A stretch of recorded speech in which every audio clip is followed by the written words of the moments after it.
So, my final video before I get to my ranking, or not my ranking, my best and worst of 2022 is everything I haven't reviewed yet that I wanted to. Now, not every movie that I wanted to see was on here because I didn't see them. Like, one of the ones I wanted to see was Birdemic 3 because I've seen the first two and they're awful, so I knew there was going to be, but I have no idea how to watch that movie. It's just not streaming anywhere. I can't find it to rent anywhere, so I have no idea how to watch that movie. Otherwise, it would have been on here. So, right now, I have 5 movies on this list. I'm not going to do, like, a full rundown, like, a full review of any of these like I usually do, because I want this video to be short, and I have 5 movies on here. So, these are going to be really quick. Like, each of these movies are going to get, like, 2 minutes at the most. So, don't expect, like, deep analysis like I did for Puss in Boots, or Pinocchio, or Avatar. From my recent, I didn't even do a deep rundown of Avatar because I didn't want to, but I digress. So, we're just going to do this in the order that I have them. And first one is Enola Holmes 2. Now, I really liked the first Enola Holmes. I did a review on it back when it came out back in 2020, and I had a lot of fun with it. And the sequel I was hoping would be just as good. And sadly, it wasn't. Now, it was mostly a fun mystery movie, but the plot, there was too many plot elements and not a lot of cohesion to it. But overall, I could let that go for a while, but the last 30 minutes of this movie were awful. Everything they did, especially what they did with Moriarty. Now, there's of course there are several red herrings in this movie who you think is supposed to be Moriarty, and they of course didn't do either of them, and they made Moriarty a black chick for some reason, because race and gender swapping in media is apparently still a thing, and you know they did it just to subvert the expectations, and David Thewlis is wasted on this movie. Cavill gets more screen time, but again, his story was more interesting than Enola's, but it led to a shitty twist. And I like most of the characters in this. I like Tewksbury still. He was my favorite character in the first movie. Mycroft is gone for some reason. Like, he's not in the movie at all, and he's only mentioned one time. Now, I didn't like him in the first movie, despite Sam Claflin doing a good job with the character. I just didn't like the character, and I would have been fine with him not being in this movie if they gave a reason why he wasn't in this movie. Honestly, I think a better twist would have been if Moriarty was Mycroft. I know that wouldn't have been true to the Sherlock Holmes lore, but neither was what they went with, so why not just go for it? I think that would have actually been a really cool twist, and it would have given a reason why he wasn't around in this movie. But no, they went the safe, generic, boring route, trying to subvert the audience's expectations, and all it did was piss me off. And I also didn't care for the fact that basically this was a big allegory for women's rights, and I'm sick of movies like this. So, yeah, again, the movie was fun enough until the last, fourth. So, yeah, Enola Holmes gets a C, because even though it was only awful in the last 30 minutes, even the first hour and a half were just decent. So, yeah. My Son Hunter was the most recent one I saw in here, and again, the reason I had to keep delaying this is because I kept having to find a way to watch the movie, but this one I eventually did find a way to watch it. So yeah, this is the most recent one I've seen. Another film starring Gina Carano. I reviewed Terror on the Prairie earlier this year, and I really liked that. I was hoping it would have been better than it was, because it did have some issues, but overall I really enjoyed that movie. And for this movie, every review I've seen,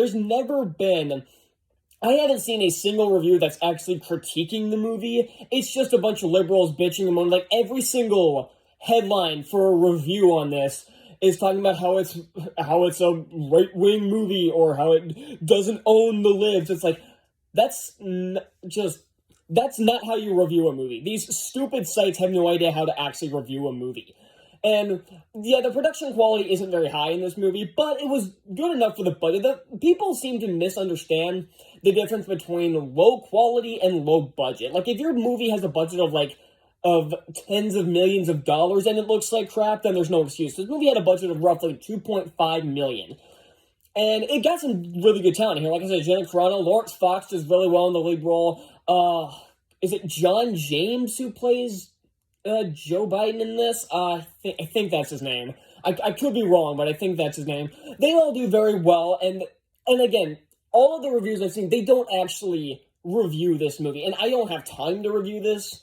Again, I'm just kind of giving a basic rundown, but the technical aspects, despite the low budget, are still really good, and I think the lower quality kind of works to its advantage because it's kind of dealing with like a shady part of the world. It's similar to that scene in Solo where Han and Lando meet for the first time, where it's like where it's ground dirty and it's got like this like dark yellow lighting to it.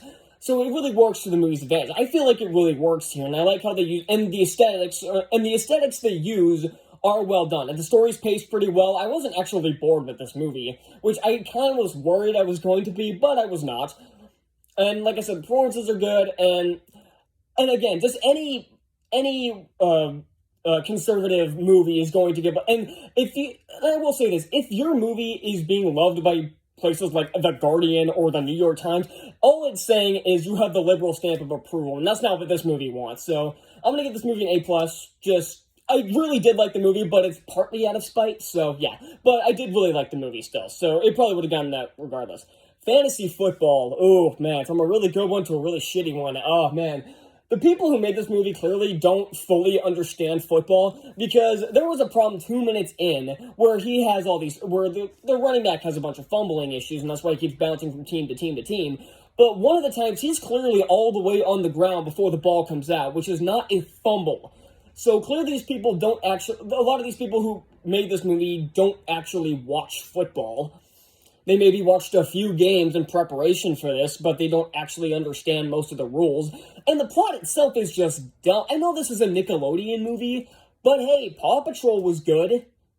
Why was this one so bad? Hell, I think the actress in this movie might have also been in Paw Patrol. Don't quote me on that, but I think so.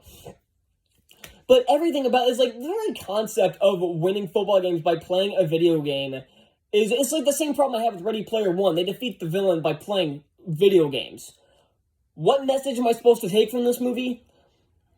And it's just all the same cliches we've seen before. The characters, the story, the ending, you know where it's gonna go. And that's exactly what happens. It was all bad. This movie was bad from start to finish.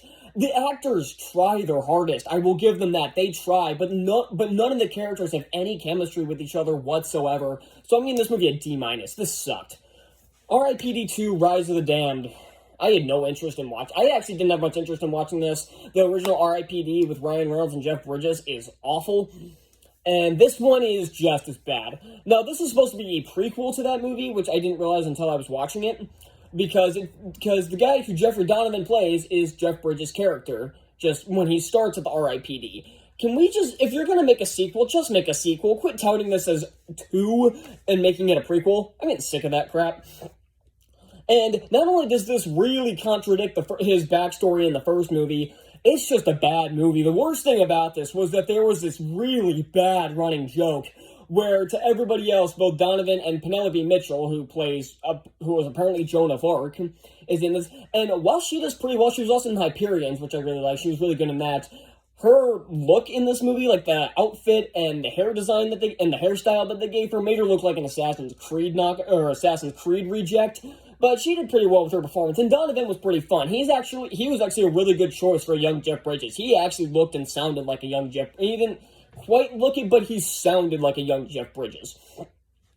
But overall, this movie was so bad. And again, I was talking about that running joke where the 2 leads look like black women to everybody else, so they keep cutting to this. And again, first off, if this was done the other way, like if it was 2 black women who were the main actors and it cut to one of them looking like a white guy, this movie would have been seen as offensive and racist. But because they do it this way, it's supposed to be funny. But the only joke I find offensive is one that is not funny, and they do this joke over and over again. It wasn't funny the first time, it wasn't funny the 10,000th time they did it.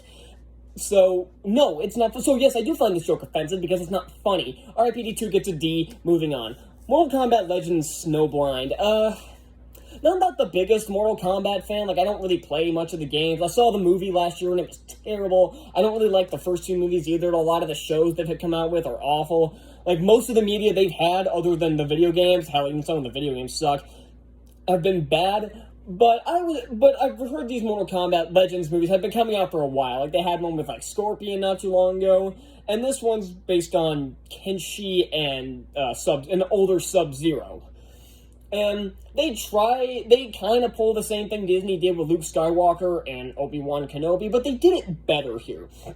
Because he actually becomes a mentor to the main character. He's not some old hobo loser that hides away from everybody. The only reason he did it is because instead of trying to kill his nephew because he had a bad dream, he accidentally destroyed an entire town trying to protect it. So he sees him. So he's not hiding because he's afraid. He's hiding because he's dangerous to everybody else.